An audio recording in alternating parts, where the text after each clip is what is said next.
les formations de tête au club qui joue le maintien. C'est également le cas du côté de Toulouse, où Toulouse reçoit Lyon. Lyon est son héros de Bruges, Alain Caveglia, auteur d'un hat-trick en Belgique et qui a donné la qualification à son équipe pour les quarts de finale de la Coupe de l'UEFA. Du côté de Toulouse, il y a eu un bon résultat 0-0 au Parc des Princes, mais il ne fait pas oublier ce résultat, la dernière place.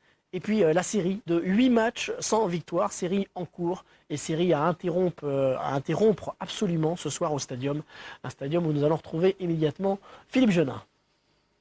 Et les Toulousains ont encore en mémoire la lourde défaite du match aller 6-1, mais ce soir il faut tenir, il faut gagner. Et attention à Jo qui tente sa chance ici, ça passe à côté du but de Grégory Coupé. Des Toulousains très en forme en début de rencontre et dans un schéma tactique comme face au Paris Saint-Germain, 5 défenseurs derrière et des attaquants qui bougent devant, comme Petrovic qui a passé Uras, qui a remplacé Carteron blessé, et la tentative de Petrovic qui file devant le but de Grégory Coupé. Le meilleur buteur du Toulouse Football Club avait l'occasion là d'ouvrir le score face à l'Olympique lyonnais. Des Lyonnais malmenés, fatigués, mais des Lyonnais qui tentent de prendre le jeu à leur compte avec une tentative de Grassi directement dans les bras de Teddy Richer. Grassi qui faisait son retour puisqu'il était suspendu mardi en Coupe d'Europe face à Bruges. Et attention à ces Toulousains avec une tentative ici de Marzi qui passe tout près du poteau de Coupé. Petrovic, lui, il a vu ce ballon filer devant le but. Il a pensé à l'ouverture du score, mais ça ne passe pas pour l'instant.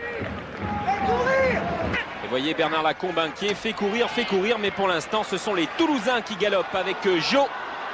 Jo qui peut donner ce ballon à Diatta qui tente sa chance. Un ballon qui passe à côté. Guy Lacombe prend des notes. 0-0 à la mi-temps.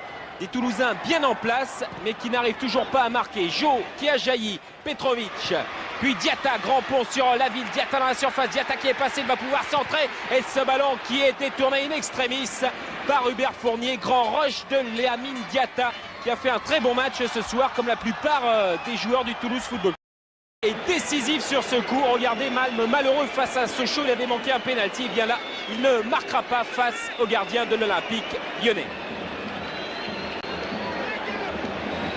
Des Lyonnais qui tentent le tout pour le tout en fin de match avec un ballon pour Grassi donné par Dorasso. Grassi qui tente sa chance, mais ça passe largement à côté du but de Teddy Richer.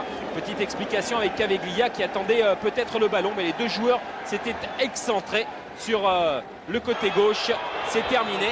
Bernard Lacombe s'en sort pas trop mal. Ces joueurs étaient fatigués, mais nul important pour eux à l'extérieur. Alors que l'équipe de Toulouse, la formation de Guy Lacombe, eh bien, concède un 5e match nul à domicile. Ah ben vous voyez comme quoi le football n'est pas une science exacte. Philippe Genin nous rappelait qu'au match aller, Lyon et Toulouse avaient offert au public 7 buts, 6-1. Ce soir, il n'y en avait pas du côté du Stadium. On en vient